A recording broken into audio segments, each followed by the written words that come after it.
Yes, we are back. We are live. Isaac, I am in the building. Of course, once again, guys, please do subscribe. Subscribe. Welcome to Sports Jazz. Welcome yet to another edition of Sports Jazz. Isaac, I am in the building. Shout outs to everyone who has been waiting already. Well, let's have some fun, guys. Things are advancing. Things are working out so fast. Um, but guys, before we go any further, please do subscribe to Sports Jazz. Road to hit 5K subscribers. Isaac, again, I am in the building and it's another edition. And this time around, we have a goalkeeper coming through very soon. It looks like we are about to say bye-bye to Onana. I mean, it's been a long time. Everyone was really worried. In fact, for one might say, whatever error happened during last week's game against Arsenal maybe was a blessing in disguise because guaranteed if Bainda had had a very good game, there's no way we're going into again into the transfer market to get a goalkeeper. Once again, guys, please do subscribe, turn on the notifications. News coming through is United is about to sign a goalkeeper. Now, this is very good news. Man United are indeed progressing in talks to sign Royal Antwerp's 23-year-old Belgian goalkeeper, that is Senne Lammens. Of course, with negotiations advancing and focusing on a deal around 20 million euros, that is 17 million pounds or 17.3 million pounds.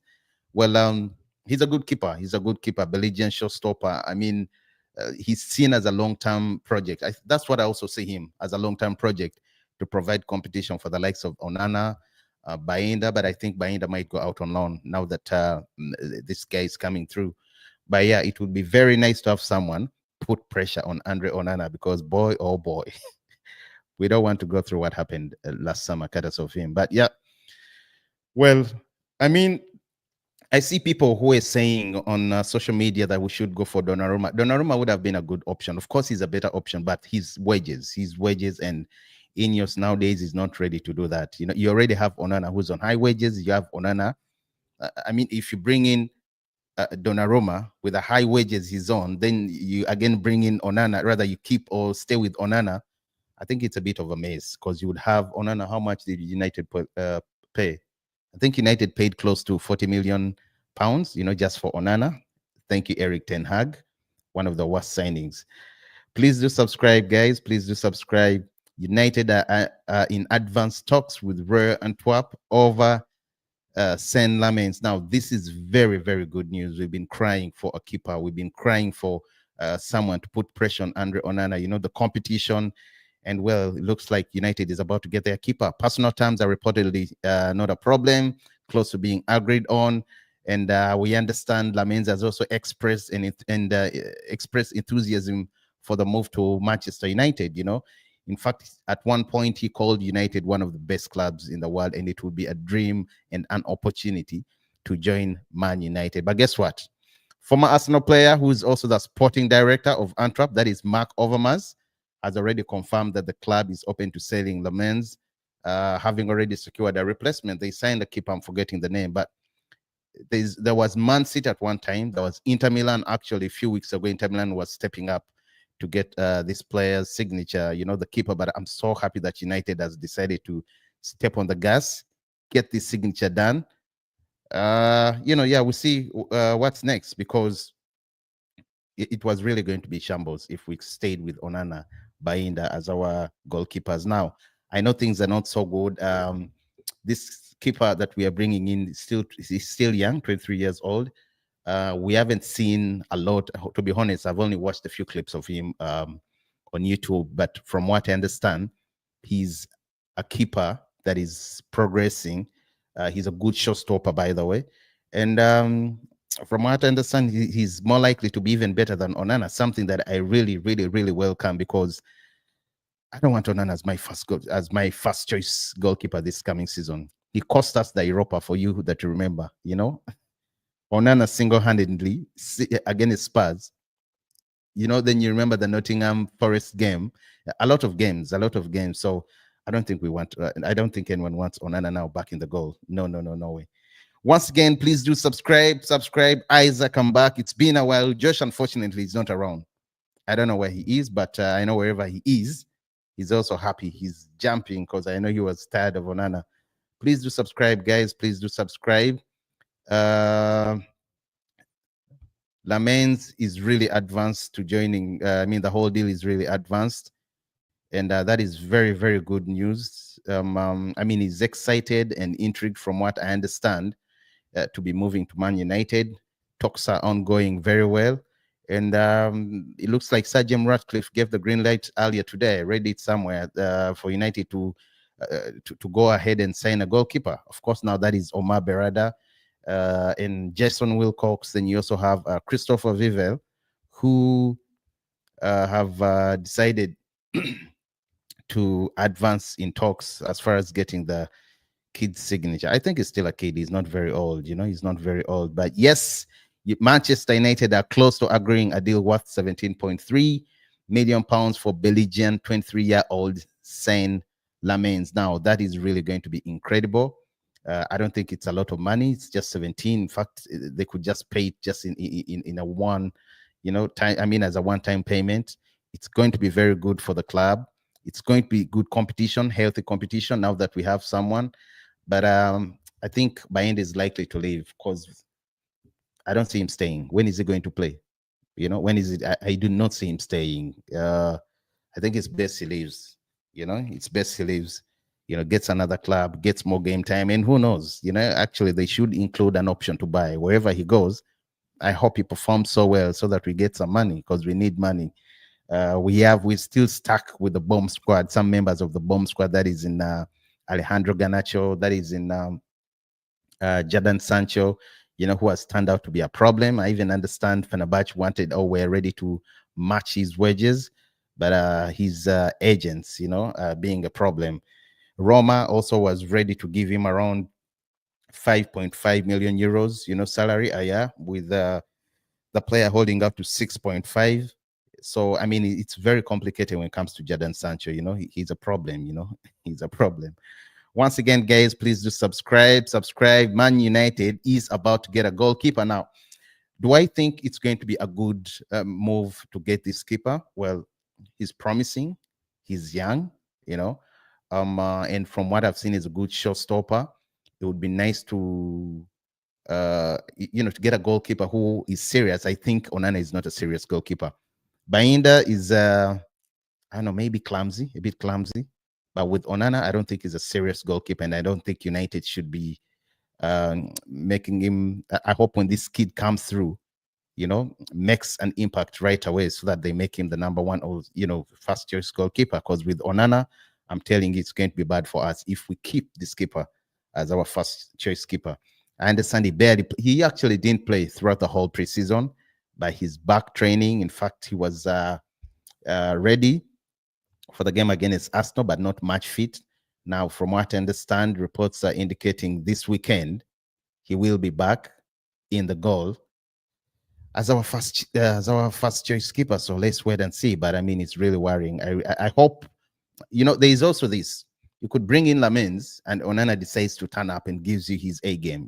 So I'm praying and I'm hoping it's that, because if he doesn't do that, there's no way we're staying with Onana. He's cost us a lot already.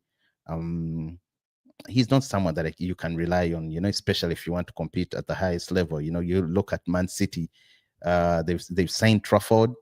In fact, there were rumors that they might go in for Costa. By the way, Costa, I think that's the best keeper. To me, I would have taken Costa. He's a very, very, very, very good keeper. And I think is that Benfica? I think they were ready to let him go. So I don't know why we didn't go in for him, but I would have taken Costa any day. He's cheaper, a better option. He's still young, so I think it would have been a better Costa. Would have been a better goalkeeper. Then you also have a better option. You also have Emi Martinez now. I like Emi Martinez. Emi Martinez is a good keeper, but his wages. In fact, one of the reasons as to why Aston Villa wants to offload him is the contract. He's on very, very high wages because after winning the World, was it the World Cup? Then also there is the Copa America. All that. He had to negotiate a new deal with Aston Villa, and it looks like they gave him very, very high wages, and the team is fighting so hard to get him off their books. So that's why they put him up for sale. But no one is going to give you 40 million pounds for a 32-year-old goalkeeper. No way. No way. And I'm so happy United didn't fall for that, you know.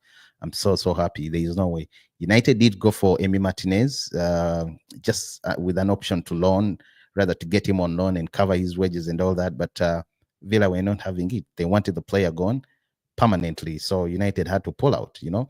And now they are getting a better option. Maybe when it comes to experience, of course, Emi Martinez is way better. He's better than even Onana, no doubt. But rather he's not cost effective compared to Lammens. Now Lammens is going to come through. He's still young. There's a possibility he might be a top keeper. So I think they made a great choice. They made a very great choice. The same thing goes to Donnarumma. I don't think the same thing goes to Donnarumma. I don't think it's a he's a good option, but very expensive in terms of wages, even the money to get him. But yeah, he would have been a very good goalkeeper. And even on top of that, where are you going to put Onana? You're not going to have a 40 million pound player benched, and he's also on high wages, you know, seated, and yet you have another keeper. So best you keep Onana, gamble with Onana, get a keeper, a young keeper like Lammens, and see how things turn out. You know, I mean, after all, something good might be happening very soon. So I think I'm okay. I'm okay with the keeper United is about to sign seriously. News coming in is again United are in advanced talks with Antwerp to sign 23-year-old Lammens, who would provide competition for Onana. United hadn't intended to sign the player, but it looks like plans altered, especially after that Arsenal game. So that is very good news. I'm really happy with with Ineos trying to put everything right, because we're really going to struggle if they had not decided to sign. Look at how we are already struggling in the midfield, because we've already missed out on Baleba, you know. So I'm happy that Ineos has decided to go through and get his services. It's something good for the club. It's good competition for Onana. I know the likes of Emi Martinez were available, Donnarumma available, but not good, not cost effective, not cost effective. Sorry, I'm checking out something here.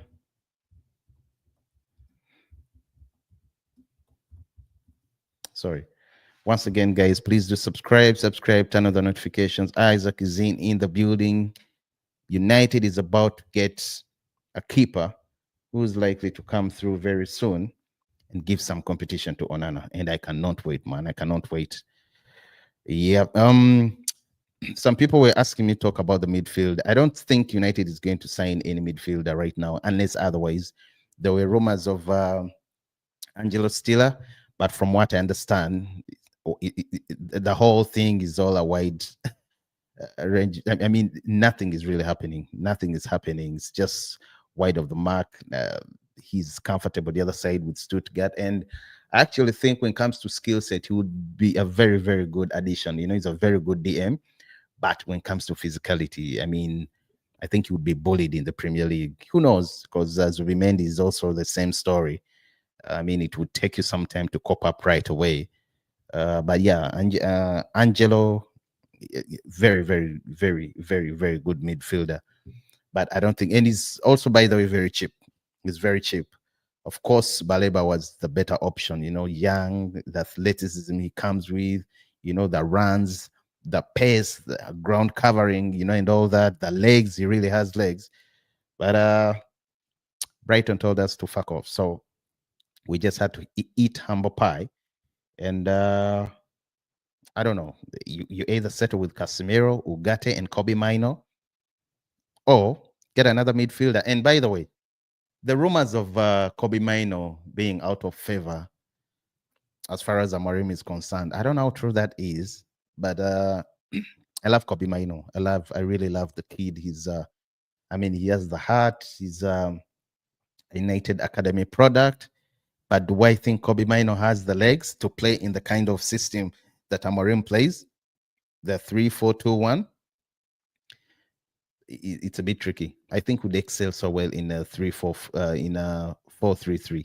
In a midfield of three people, because Amarim's midfield is, yes, they're the wing backs, but usually it says two. So that's why we have Bruno Fernandes and Casemiro, Bruno Fernandes and Ugarte, Casemiro. So I don't see.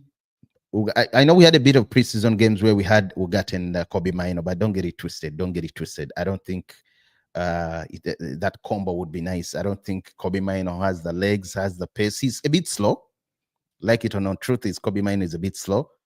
And if he's a bit slow, that means he doesn't have the pace. He doesn't have the legs to cover the ground so well.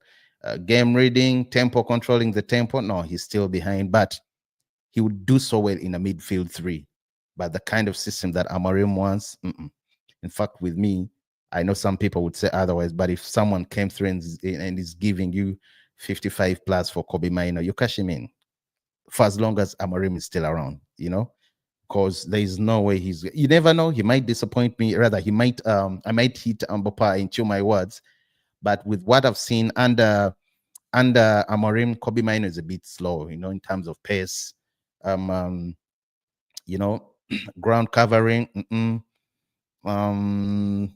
physicality wise, he's okay. But Amorim's system, you need a midfielder who has pure pace and legs, someone who's ready to cover the ground back and front, and Kobe Mino is not that. He's not that. So anyway, let's wait and see. Maybe, who knows? He might progress. I know we watched the preseason games where he played with Ugarte in the middle of the park, but still, that is preseason. First things first. You saw Ugarte also. He's struggling, by the way. He's been poor. The first two games, I think, were very good, but the last game against Everton, then you also have that other game, the one we played at Old Trafford, was it with Fiorentina? You could see how he was struggling. This other game for Arsenal, when he came on, I don't know.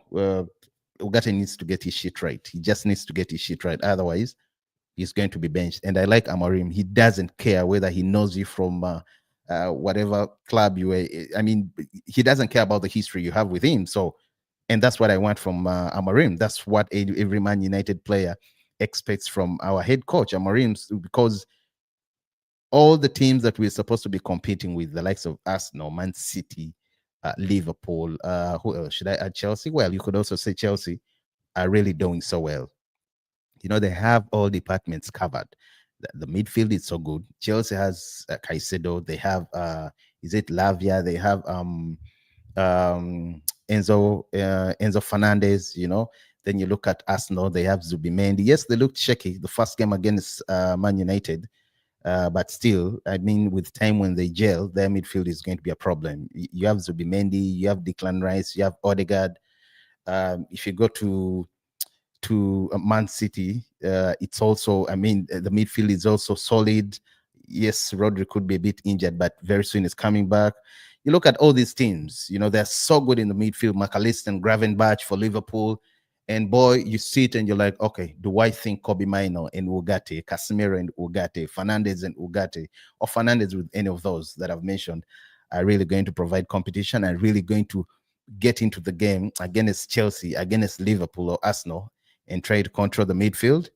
No, I don't think that is going to happen. So that's why I don't know. I hope we pull off magic and we get a midfielder and a good one.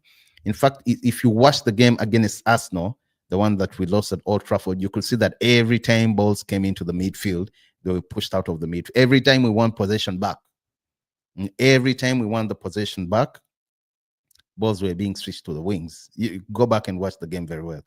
Every time we won possession back, balls were being switched to the wings. That's why we saw Amad Diallo, turning around Madueke, about to crack his ribs. That's why we saw Patrick Dogu performing so well. So I think maybe we should do that. Hopefully, we should do that. We should do that. And I don't know, people that are saying we usually play well when we're playing against Arsenal, the Chelseas, but when it comes to small teams, we lose points, we draw and all that. We lose games. That could be true. That could be true because those teams play a low block compared to the other teams. Now, maybe that is a bit challenging, but overall, I think we are going to be better this season. We are going to kill teams. We are going to beat teams. We are going to win. So I'm staying optimistic. I don't care what nobody says. I'm staying optimistic. I know something good, something nice is going to come through. Looking on the other side to, I mean, on about Jordan Sancho, the outgoing transfers. Well, again, as I said earlier, at the beginning of the stream, Roma had a bid of around 20 million pounds altogether for the forward. Uh, in fact, talks are still ongoing. Fenerbahce are also still interested. From what I understand, they are ready they're ready to meet his demands as far as the wages are concerned. There was Besiktas at one point. There was Borussia Dortmund, and of course it could be a loan or permanent deal. I mean, after all, he's in his final year, and we really have to get him off our books. He's wasting. He's supposed to be earning 250, but we didn't qualify for Champions League, so I understand he's earning around 187.5, per week. Yeah, something there, something there. So it's still a lot of money. Still a lot of money. Rasmus Højlund, AC Milan are in pole position for a loan deal with an option to buy. In fact, there could be, it could switch to an obligation to buy. Although a few days ago, I would say last week, Højlund was a bit hesitant, and he preferred to stand fight for his place at Man United. But from what I understand, the club would consider, United would consider a permanent deal for Rasmus Højlund at close to 40 million pounds, and they count their losses, they let the player go. United paid for, how much was it, 62 or 67 million pounds for this? A lot of money, a lot of money. So, I mean, if they're taking him off our wages, that would be great. Then you have another bomb squad vice president. The president is, of course, Jadon Sancho. Then you have another Avenger, bomb squad vice president, Alejandro Garnacho. Bro, I don't know what Chelsea is doing. I understand they want to overpay, or sorry, they want to underpay.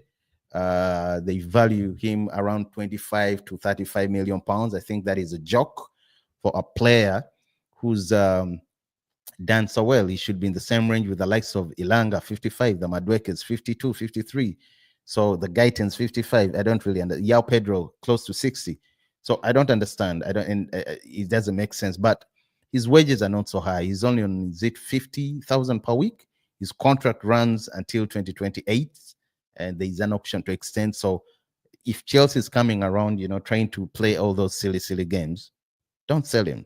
Loan him somewhere. Send him to the under 18. Send him to the under, where the reserves. Let him play that side, but don't let him go for cheaply. I mean, it will be. I know it's poor. With Garnacho, it's pure profit because it's an academy product. So he would help us so much with the PSR when it comes to balancing books. But either way, I mean, paying that less or little amount of money for a player like Garnacho, I think it will be a mistake. It will be a mistake. Yeah, but they're not in good terms with Amorim, not in good terms with the whole club. We all know what he's been doing, going through his social medias and, the silly runs, the t-shirts, rather the jersey with Rashford, the other side of Aston Villa and all that. Crazy. I saw rumors today that Ronaldo, I don't know how true it is, that Ronaldo had informed the other side, Al Nassr, to get Casemiro. Well, I hope it comes true. I hope it happens actually this season. I hope it happens like tomorrow. That will be a huge relief when it comes to our wage bill, because he's the highest earner right now, around 350 per week, 350,000 pounds per week for Casemiro. So if anyone takes him off our books right now, he would have done United a real great favor. Of course, United have already signed Matheus Cunha, 62.5 from Wolves. We've seen him play Brian Mbomo and Shesko. Now, about Mbomo, I really don't understand. I was seeing something. I was checking out the games, how many Mbomo has played. Then I also checked out how many Eze has played. Then I came to realize that Eze altogether has played around Premier League, by the way, 147 games. He has 34 goals and 23 assists. Now, Mbomo, 137 games, that is 10 less, 42 goals and 32 assists. You get, I mean, Ebereche, 147 games compared to 137 for Mbomo. Goals scored, Eze, 34 compared to 42 for Mbomo, and assists 23 for Eze, and 32. So he beats him in everything. But I really don't understand why people were making noise when we signed or when United paid the 65, 65 plus 7 in add-ons, no, plus 6 in add-ons. Altogether, it's supposed to be 71. I mean, there was a lot of noise saying United is overpaying this and this. I mean, actually, he's even slightly younger, you know? He's even slightly younger. So it's it's a bit weird. It's a bit weird, honestly. He's how old is he? A year younger or something, or 2 years younger, and you find someone making a lot of noise. I mean, how he's 27 right now, is it? And they're going to be paying close to 60 something. That is a lot of money. Okay, but please don't compare that to don't compare the whole deal to Umbomo. I mean, it doesn't make sense. Yes, of course, Rashford has already gone to Barcelona on a loan deal.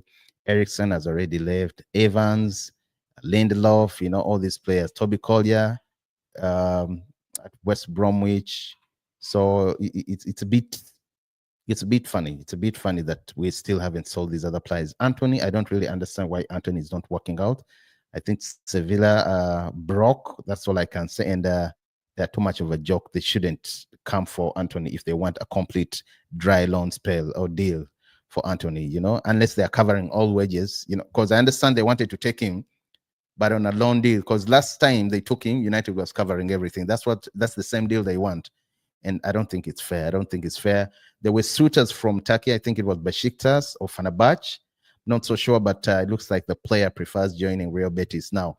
Is he going to go back on the same loan spell with United covering all his wages? I'm really not so sure, and I would hope otherwise. Or is Real Betis going to step up, take care of the player, take care of his wages, and at least the same thing Barcelona is doing with Rashford. Then they put an option to buy, but at least covering all the wages. Okay, even if they're covering maybe 70, 85, and United is just popping on the 15, that'll be okay. But come on, you can't say you're taking him after that performance he gave you and you want to take him for free. Doesn't make sense. Once again, guys, please do subscribe, turn on the notification. That was the breaking news. United in advanced talks with 23-year-old Belgian keeper, or in advanced talks with Royal Antwerp to sign 23-year-old Senne Lammens. I mean, I cannot wait. It's going to be a great signing. That means competition for Onana. Maybe Onana, some sense will be pumped into him, because boy, oh boy, that boy is doing us so bad, with these stupid, silly errors. So let's wait and see how things turn up. Please do subscribe, turn on the notifications. Officially signing out. Glory, glory, Man United. Sports Jazz. Cheers.